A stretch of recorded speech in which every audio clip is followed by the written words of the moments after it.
What's going on, people? Let's cook with a little gas. The video I did yesterday have some of you all up in your feelings. That went much better than I thought because I did not get called coon once in the comments. But I had some of you talking about unsubscribe. He's just doing this for the clicks. He's just, he's talking bad. Why should I get you a free course that's going to help me put money in my pocket because you talking bad about black people?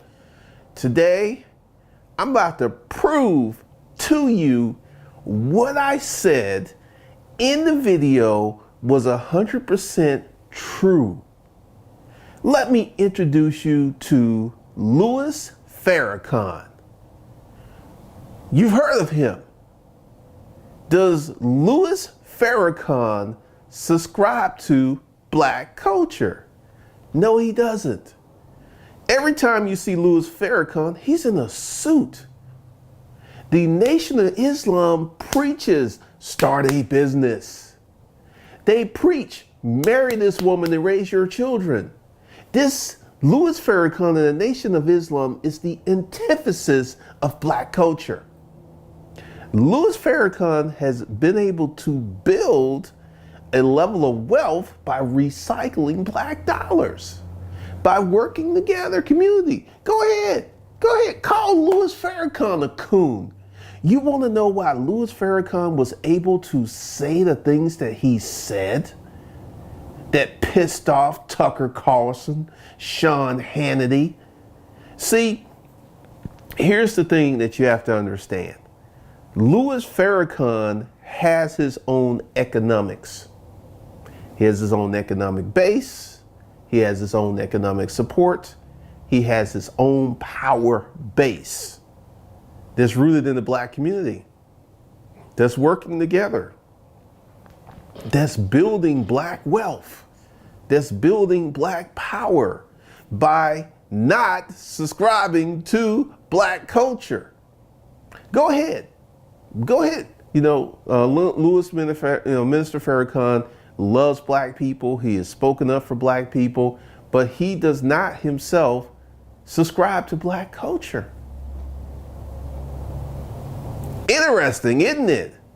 Go ahead, examine Louis Farrakhan. He's 87 years old, and he has been pissing off white people for decades. He has been talking all kinds of junk because he have his own economics. See, this was the reason that Martin Luther King and Malcolm X were able to say the things they were able to say because they had their own economics. See, it's just real interesting because, see, I set up some of y'all because I knew that y'all were going to come at me, but I have to admit, it wasn't as bad as I thought it was. Because, many people brought up stuff that happened in the 20s, the 30s, the 40s. Name one government policy that prevents you from succeeding today. Many people who applied for these government, black folks, applied for this PPP, these SBA loans. They got them. I had people in the comments like, oh, I applied and I got the loan, I got the grant. These were black people. Racism's supposed to prevent you from getting those loans. Go ahead and name something that has happened in the last 30 years. Let's go 40 that has prevented black people from getting. We're talking about, it is true, in the 1940s, the GI Bill was not unilaterally applied to black soldiers, 100% true. And they fixed that. It was wrong and they changed that. But name something right now that is preventing you from being successful.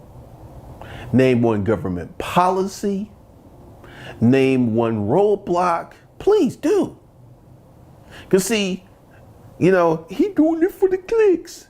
Let's talk about the clicks. Let's talk about this YouTube channel. I put up a video the other day. I talked about why I'm changing the content of this channel and I'm going in a different direction. When I talk about how to start a business, how to put your LLCs, how to start a business, how to do. Those videos don't get a lot of views. I put up a video the other day talking about,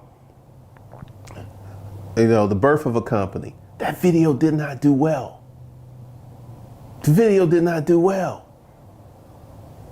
I want you to think about that. So there are some of you who are in the comments who are like being less than honest. Have you watched all of my How to Start a Business videos? No, you have not. But I put up a video, 5 reasons that black people have the money. Oh, you all over that. You all over that. You like, yeah, give me more, give me more. But when I put up these videos instructing people how to start businesses, how to put LLCs, the game, how to increase sales, they don't do that well over here. Now they're doing well at Savage Finance. This is where the content's going. Over here, I'm going to be talking about issues like this. I'm going to be talking about many, many different things. Because, I gotta say that I was pleasantly surprised and happy at 90% of the comments. 90% of the comments went with me because let's just keep it a buck. Black culture is corrosive and harmful. Louis Farrakhan, who's blacker than black, he does not embrace nor practice black culture.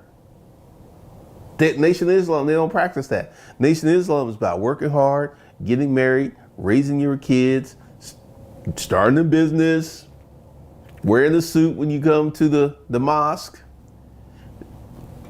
Once again, like, go ahead. Call Louis Farrakhan a coon. Go ahead, call him one.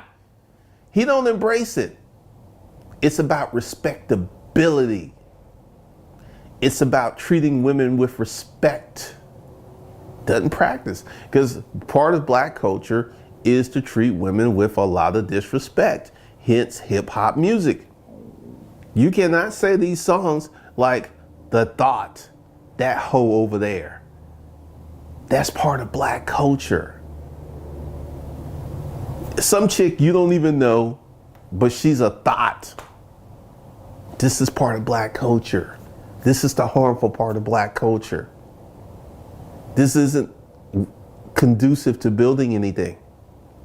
So Louis Farrakhan has been able to build a place in history by speaking strongly, speaking courageously about issues, and he's put himself in the position, because see, once again, Louis Farrakhan is 100% down for black folks.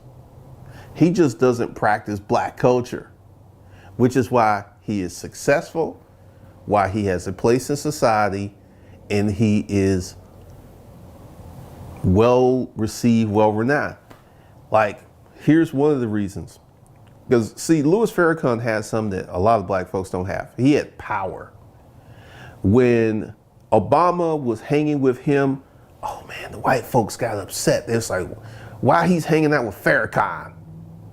Didn't want him to hang out with Farrakhan. Google it. There's a picture of Louis Farrakhan next to Obama. They're both from Chicago. See, Louis Farrakhan has power. He has economic power, which gives him overall power, because he don't practice black culture. I love saying that, because y'all going to go ahead, look at how Louis Farrakhan lives his life. Look how he has led his life. Look at how he has demonstrated the power of coming together, working together, spending money together. Because, on the internet, it has his net worth around $3 million. I think it's greater than that, because it's kind of hard to get into the Nation of Islam business. But I want you to understand, if you look categorically at the people who have money in the black community, who are not rappers or athletes. You could be a rapper, you could practice black culture, you could not practice black culture, it don't matter. You could be an athlete, you could be clean cut, it don't matter, as long as you get the job done on the field. But look at the Robert Smiths, look at the Byron Allens. All these folks who have millions of dollars, they don't practice black culture. because black culture would inhibit their ability to become rich. And all of y'all up in the comments whining, I'm unsubscribe, he's being mean.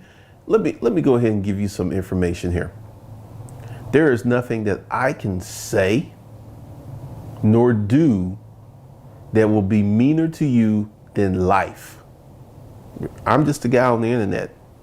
There's nothing I could say that's going to be harsher, more unkind to you than life.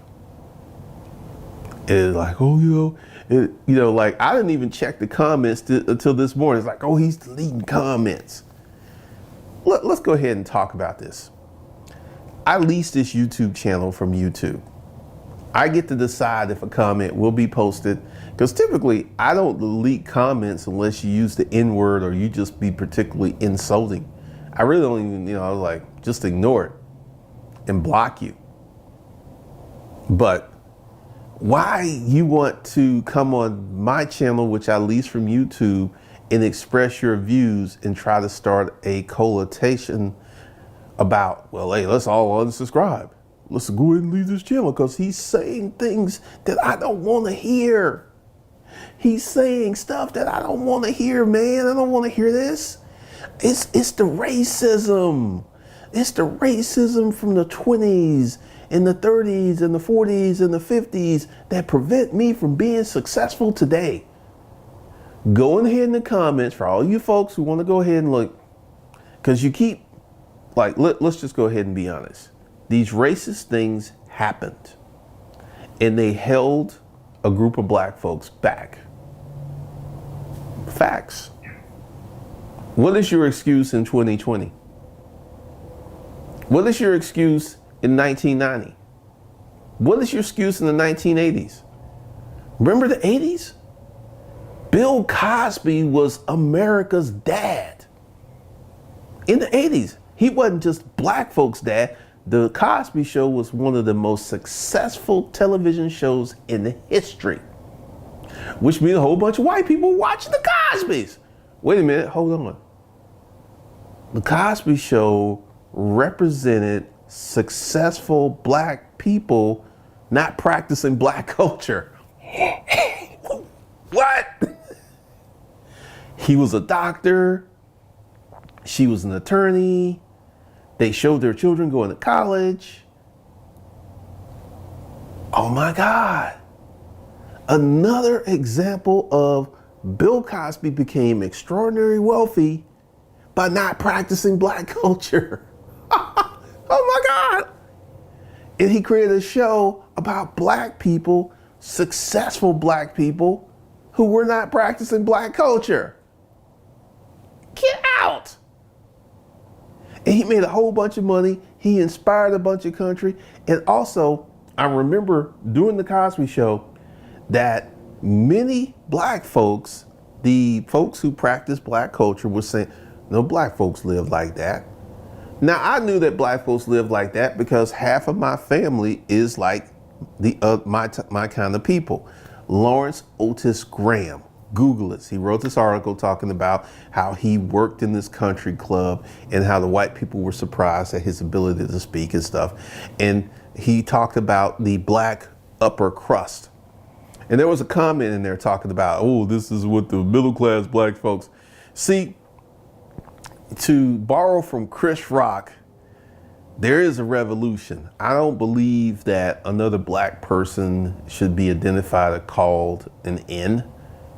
Using the N-word, I don't believe in that. I think that there is progressive black people and there are non-progressive black people. And right now, we have a culture war between the progressive black people and the non-progressive black folks. And the progressive black folks are moving forward, getting the heck out of Dodge, and they're creating legacy and wealth by not practicing black culture.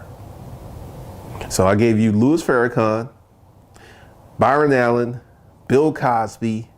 And Bill Cosby used to get a lot of crap because he used to get on the comics.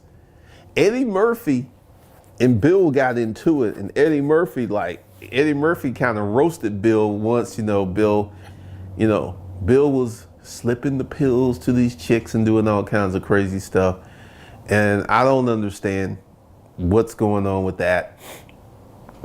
But Bill, you know, he was in such a position, he took allowances and it got him in trouble. It finally caught up with him.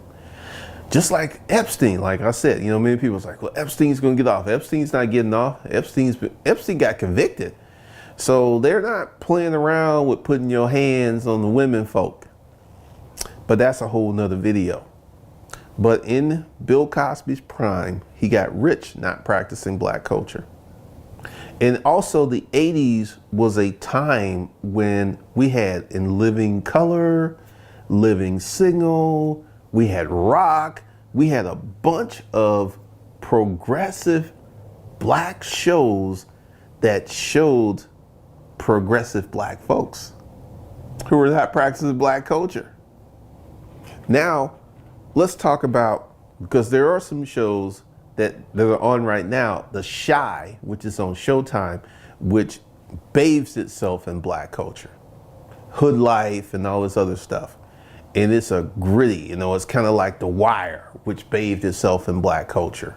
So you can be successful on television if you show a gritty, up close, down and dirty version of black culture. That also sells. And someone was saying that black culture was created by capitalism. That is incorrect. Black culture created a need which capitalist-based people fulfilled. This is one of the rules of success by A.G. Gaston: find a need and fill it. And that's all that happened. You know, there was a need. But the lack of financial literacy, the lack of embracing attributes that are considered white, this is one of the reasons that, you know, black folks don't have money. But like, look at Louis Farrakhan. He got money, he got power, he has respectability. He don't practice black culture. His family don't practice black culture. Go ahead, call him a coon. Go ahead. Because see, one of the things that you have to understand, success doesn't care who gets it. Money doesn't care who earns it. There's a certain system and process on how you can earn money and how you can build something in life. And Louis Farrakhan, he's done these things. Bill Cosby, he's done those things. Byron Allen, he's done these things. Robert F. Smith, he's done these things. Once again, there's a blueprint in avoiding and practicing black culture. Like D.L. Hughley, he is bathed up in black culture. He's about that life. He's got the tats and stuff.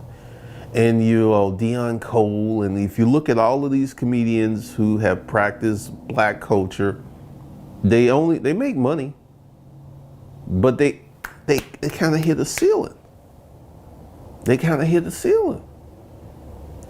It's funny. Like, well, Kevin Hart, I don't even know. I think Kevin Hart's worth like $500 million. And once again, right now, I want you to list all of the racist policies, government legislation that in 2020 that are preventing you to be successful. I want you to list them. Go ahead, list them. And also, let's talk about police brutality. I'm about to get it. I'm on the roll. Most black folks who are stopped by the police, like 99.99%, live. These be facts. I mean, you know, it seems like every time a black person gets caught by the cops, they are killed. And speaking of that, here in Atlanta, during the 4th of July weekend, we had 31 people shot. There was a little girl who was riding with her mother on Universal Avenue close to the Wendy's, where Rayshard Brooks was shot by the cops. She was riding with her mother, and there was a gunfight that broke out, and the bullet penetrated the car and killed this little girl. Guess the race of all the people who were shot. I went ahead and checked. All the people who were shot were black. 31 people shot on the holiday weekend. They were all black.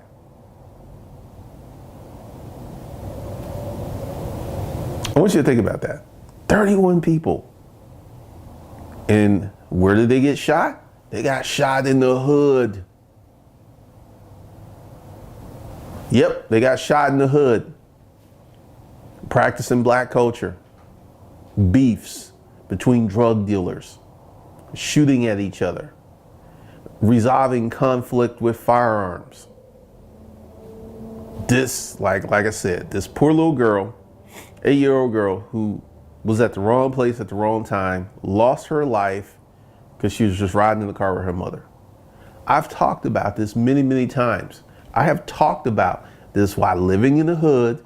You know, here, warning, he's about to talk bad about black people again. Living in the hood is bad because you could become a statistic by just being in the proximity to the hood. And this was proven by the killing of this little girl. Murder.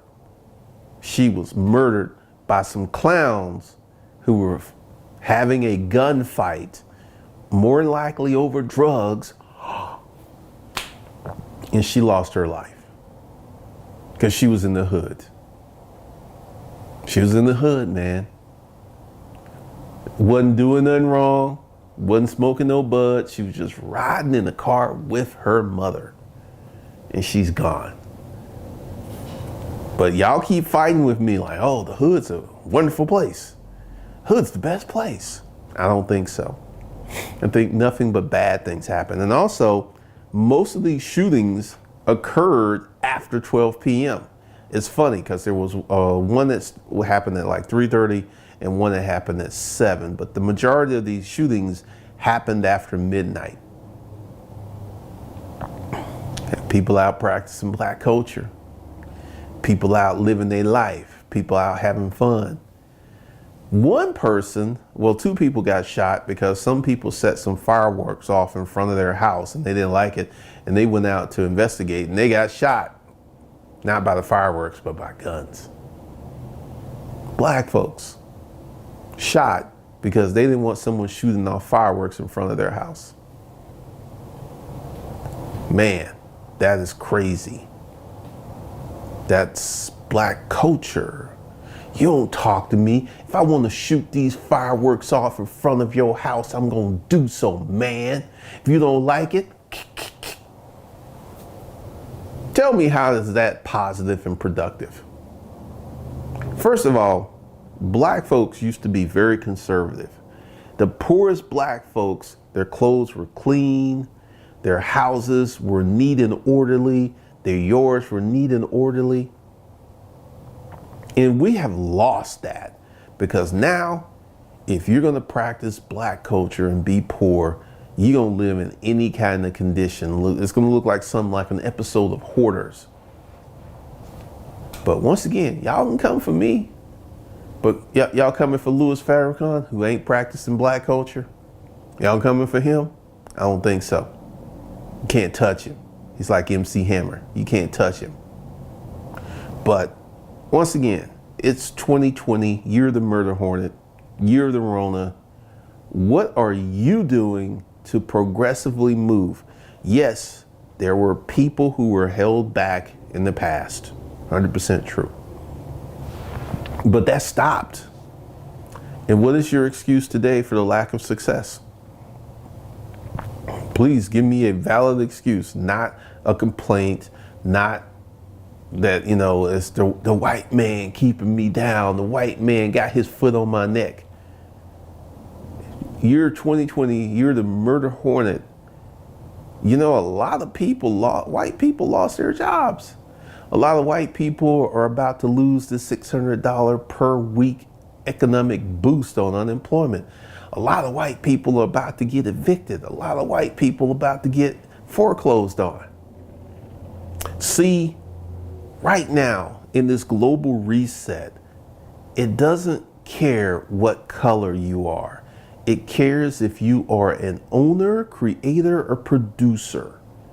And if you're not one of those, it could be rough for you. It could be rough for you. I've been saying it for the last 10 years on this channel. Color does not matter. And a lot of y'all just don't want to drink the Kool-Aid. Y'all like, nah, I ain't gonna drink that. I ain't gonna drink that. Nah, I ain't drinking that.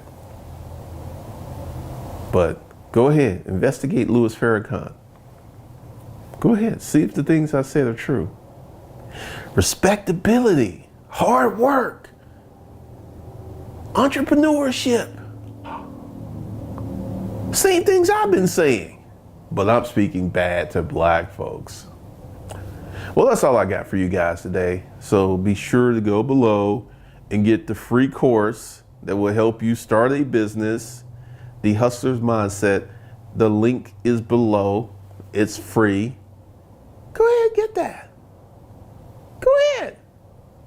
And for those of you who are looking for the business content, be sure to go to Savage Finance, the other YouTube channel, and that's where the LLC stuff, how to start businesses, service business, all of this stuff, it's going to be over there. That's where it's going. It's not going to be here because I'm going to give y'all drama. I'm going to give you more hot, saucy topics like this. I'll be talking about a lot of crazy stuff. I got some ideals and some things that are going to come because how to start a business content just doesn't do well on this channel. Just doesn't. But black folks don't have no money. Louis Farrakhan, Black Wealth and Power. I'll do well. I'll do real well over here because I know what y'all like. And all of the folks, my folks who like the business content, y'all are running over to Savage Finance. I mean, you know, Savage Finance got 50,000 views last month. This channel got 200,000 views. This channel has 95,000 subscribers. Savage Finance has 4,700. It's telling me because part of it, and I got to take responsibility, part of it is how I built this channel, and that's on me. I built this channel incorrectly. Too many topics, too many things, and this is how it has created this disconnect. But I understand what y'all like, and I'm about to give you what you like. I'm going to be having all types of stimulating economic overview because we're going to get into the nuts and bolts and stuff at Savage Finance. That's where we're going to get into that. So that's all I got for you. Go below, get those courses, and watch this next video.